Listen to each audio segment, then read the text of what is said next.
السلام علیکم ناظرین، میں ہوں آپ کا ہوسٹ میاں خرم اور آپ دیکھ رہے ہیں ہمارے یوٹیوب چینل۔ ناظرین، اس وقت ہمارے ساتھ تحریک لبیک پاکستان کے مرکزی رہنما علامہ فاروق الحسن صاحب موجود ہیں۔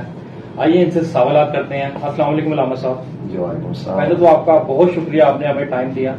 علامہ صاحب، پچھلے سال کی طرح اس سال بھی داتا صاحب کے عرس پر بد نظمی ہوئی، لبیک یا رسول اللہ کا نعرہ لگانا جرم بن گیا۔ آخر اس نعرے سے مخالفین کو مسئلہ ہے کیا؟ بسم اللہ الرحمن الرحیم۔ آپ کا شکریہ کہ آپ نے ہمارا موقع دیا۔ بہت شکریہ۔ دیکھیں جی، جتنے بھی دین دشمن قوتیں ہیں یا جتنے ان کے اعلی کار ہیں، ان لوگوں کو اس نعرے سے یقیناً تکلیف ہے، لیکن حیران کن ہمارے لیے یہ ہے کہ جو کھاتے ہی اسلام اور دین کے نام کا ہے، کہ اوقاف کے تو جتنے بھی چندے اور باکس پڑے ہیں تو ظاہر ہے کہ دین اور اسلام کے نام بھی کھاتے ہیں نا جی، ان لوگوں کو اس نعرے سے تکلیف ہونا یہ سمجھ سے بالا تر ہے۔ اور یہ یقینی طور پہ جو اغیار کے اعلی کار یہاں پہ بیٹھے ہوئے ہیں بڑے بڑے عہدوں پہ، یا خاص طور پہ میں کہوں گا کہ جس طرح ڈی جی اوقاف جیسے نالائق اور ناہنجار لوگ ہیں، یہ ان لوگوں کی نالائقی ہے۔ باقی اپنی آنکھوں سے دیکھ چکے ہیں کہ اس نعرے کو ختم کرنے کی کوشش نون لیگ میں اگر کی 2017 میں تو وہ ناکام ہوئے۔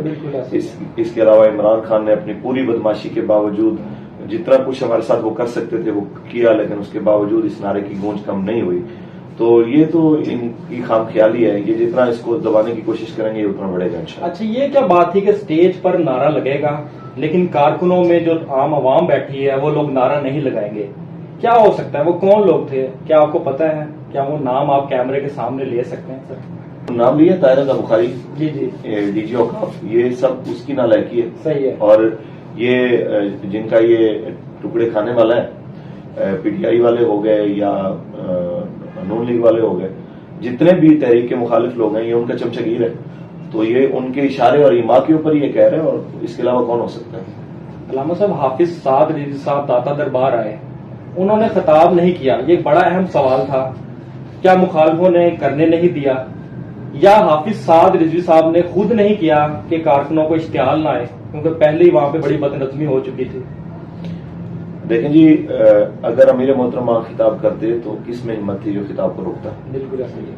تو نہ تو یہ حکمرانوں کی اوقات ہے اور نہ ان کے چمچگیروں کی کہ وہ ان کو منع کرتے، لیکن امیر محترم نے یہی فرمایا تھا کہ ہمیں صرف حاضری دینی ہے دربار شریف، اور حاضری دے کے وہاں سے واپس آنا ہے۔ بلکہ بعض لوگوں نے جس وقت آ کے یہ تاثر دینے کی کوشش کی کہ شاید اس لیے ہم اس ٹائم پہ جا رہے ہیں کہ وہاں پہ کچھ ایک خاص سابقہ ایک مقبول ترین اور دور حاضر میں ایک گمنام ترین جو یا جسے کہیں کہ مسترد ترین جماعت ہے اس کا کسی ایک فرد میں آنا ہے، تو شاید اس کے ساتھ تقابل کا کوئی معاملہ ہے، تو حضرت نے یہ کہا کہ بھئی ہم یہاں سے مغرب پڑھ کے چلے جائیں گے۔ تو ہمارا ان کے ساتھ ہمارا یوں سمجھ لیں کہ موازنہ بنتا نہیں ہے کہ آپ موازنہ کسی ایسے بندے سے کریں جو آپ کے ٹکر کا ہو تو پھر تو سمجھ میں آتی ہے، تو ہمارا موازنہ بنتا نہیں ہے۔ جب وہ ایک عملاً سیاست سے بھی باہر نکل چکے ہیں، اہل سنت و جماعت کے جو خاص طور پہ جس خاص موقف پہ ناموس رسالت کا موقف ہو گیا، غازی ملک ممتاز حسین قادری کا موقف ہو گیا، ان تمام چیزوں سے جس وقت سے وہ باہر نکلے ہیں تو ان کا رستہ ہی الگ ہے، ہمارا رستہ الگ ہے، تو ہم ان کے ساتھ جا کے کس لحاظ سے موازنہ کریں یا کیا معاملہ کریں؟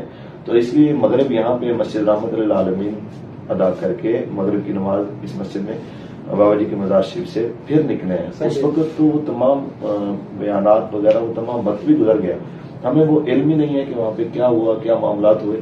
یہ تو صرف ان کی جو ہے یوں سمجھ لیں کہ کیا کہتے ہیں اس کو کہ کسانی بلی کھمبا نوچے، تو بس، اور تو جب ان کو کچھ ملا نہیں ہے تو گھر بیٹھے ہوئے الزام تراشیاں شروع کر دی، مگر نہ امیر محترم چاہتے اگر بیان کرنا، اسٹیج بھی موجود تھا، ہو سکتا تھا وہاں پہ ہزاروں لاکھوں لوگ جو سننے والے تھے وہ بھی موجود تھے۔ اچھا علامہ صاحب، ٹویٹر پر تحریک لبیک کے خلاف ٹرینڈ چلایا جا رہا ہے کہ ساری بد نظمی تحریک لبیک کے کارکنوں نے کی۔ لوگوں کا یہ بھی کہنا ہے کہ تحریک لبیک کے لوگ بڑے عاشقان رسول بنتے ہیں، لیکن انہوں نے داتا دربار اور مسجد کا تقدس پامال کیا، اس پر آپ کیا کہیں گے؟ جی الحمدللہ ہم عاشق رسول ہیں اور ہم محافظ ناموس رسالت ہیں، الحمدللہ ہماری تحریک کا یہ سلوگن ہے اور اس پہ ہم اللہ کا شکر ادا کرتے ہیں۔ رہی بات یہ کہ جو کچھ وہاں پہ ہمارے اوپر جو الزام لگا رہے ہیں تو یہ اچھی طرح انہیں پتا ہے کہ یہ معراج القرآن اور اس کے ساتھ جس ایک طبقے کو مسئلہ ہے یہ ان کی آپس کی محاذر ہے، جس کا ہمارے ساتھ جوڑنا ایک بلا وجہ کی یا جسے کہیں بے پر کی اڑانے والی بات ہے، تو یہ اس کا تو ہمارے ساتھ بنتا ہی نہیں ہے معاملہ۔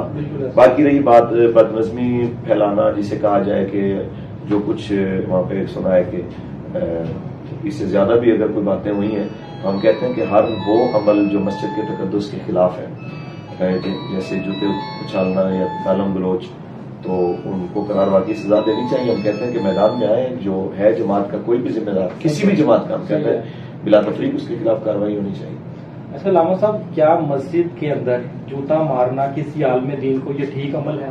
پچھلے سال عرفان مرشدی، مفتی حنیف قریشی، اس سال طاہر القادری کا بیٹا، تو اس پر آپ کیا کہیں گے؟ کیا لوگوں کو اویئرنیس نہیں ہے کہ مسجد کا تقدس پامال ہو رہا ہے، مسجد نبوی کا تقدس پامال ہو رہا ہے، اب بات مسجدوں کے اندر تک آ چکی ہے، اس حوالے سے لوگوں کو کیا میسج دیں گے؟ میں نے آپ کو پہلے ہی اس کا جواب دے چکا ہوں کہ یہ فعل مسجد نبوی میں ہو یا دات دربار کی مسجد کے اندر، تو ہم اس فعل کی مذمت کرتے ہیں۔ تو اس کی روک تھام کے لیے ہم کیا کر سکتے ہیں؟ روک تھام کے لیے تو ظاہر ہے کہ جن لوگوں نے کروڑوں اربوں روپے کے فنڈ کھاتے ہیں جو، اور اسی نظم و ضبط کو قائم رکھنے کے لیے، یہ تو ان کی ذمہ داری ہے کہ اس کو نظم و ضبط کو قائم رکھیں۔ بالکل ایسا ہی ہے۔ تو وہ کروڑوں روپے کے فنڈ کھاتے ہوئے انہیں کوئی شرم نہیں آتی، اور جس وقت آتی ہے نظم و ضبط قائم کرنے کی بات تو پھر وہ ملبہ کبھی آپ پہ ڈال دیا، کبھی مجھ پہ ڈال دیا، تو یہ تو کوئی طریقہ کار نہیں۔ بالکل صحیح ہے۔ اچھا، دادا صاحب کا عرس ہر سال ہوتا ہے، لیکن یہ 2-4 سالوں سے ہم دیکھ رہے ہیں کہ وہاں پہ بد نظمی ہو رہی ہے، تو پھر انتظامیہ کیا انتظامات کرتی ہے، کیا پلان کرتی ہے؟ اتنی بڑی جماعت کا لیڈر وہاں پہ حاضری دینے کے لیے آ رہا ہے اور سارے معاملات ہو رہے ہیں، بڑے علماء وہاں پہ آ رہے ہیں، لیکن اس کے باوجود بھی ہر سال کی طرح اس سال بھی یہ بد نظمی ہوئی ہے، تو پھر وہ انتظامیہ کن لوگوں کے ہاتھ میں ہے، کن لوگوں کے کنٹرول میں ہے، اور پھر حکومت پاکستان یا محکمہ اوقاف جو ادارے ہیں وہ کیا کر رہے ہیں کہ اس طرح کی بد نظمی ہو جاتی ہے؟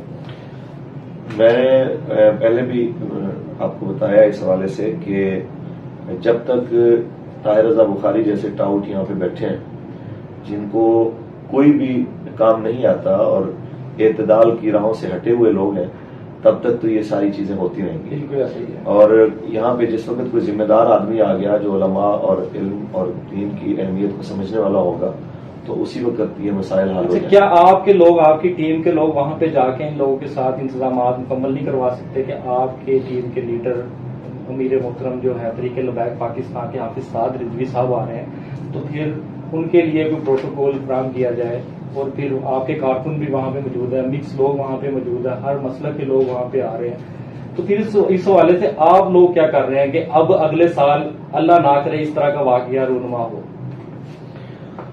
پہلے اس آخری تقریب سے 1-2 روز قبل بھی ڈی جی اوقاف کے ساتھ اور دات دربار کے خطیب کے ساتھ اور اس کے علاوہ جو اپنا وزیر انتظامیہ ہے ان کے ساتھ مذاکرات ہوئے ہیں بیٹھ کے، اور بلکہ اس نے یہ سارا ملبہ ہمارے اوپر یعنی جماعتوں کے اوپر ڈالنے کی کوشش کی کہ جی آپ دونوں بیٹھ جائیں۔ تو اس میں ہمارے ساتھیوں نے بھی کہا کہ ہمارا تو ان کے ساتھ کوئی موازنہ ہی نہیں ہے، ہم نے تو حاضری دینے کے لیے آنا ہے، اور انہوں نے بھی کہا کہ بھئی ایسا کوئی معاملہ نہیں ہے، ہم تو بس حاضری دینے کے لیے آنا ہے۔ تو اس کے بعد تو اور وہاں پہ جو بات ہوئی کہ بھئی آپ یہ متنازع بینر ہٹائیں کہ بھئی یہ نعرہ نہیں لگایا جا سکتا، یہ نہیں ہو سکتا، وہ نہیں ہو سکتا، یہ وہ چیزیں کہ جو لوگوں کو اشتعال دلانے والی ہیں، یہ آپ لوگوں کی ذمہ داری ہے کہ اس کو ہٹائیں۔ لیکن اس وقت بھی ڈی جی اوقاف جو ہے نا، اس کی فرعونیت کی وجہ سے ہی سارے معاملات ہوئے کہ اس کو کسی کی بات سمجھ نہیں آئی۔ تو میں تو یہ کہوں گا کہ اس کو فی الفور عہدے سے ہٹانا چاہیے اور ایسی سزا دینی چاہیے کہ آنے والا جو ہے کوئی اور بھی اس کرسی پہ بیٹھتے ہوئے کوئی ایسی شرارت کرنے کا سوچے بھی۔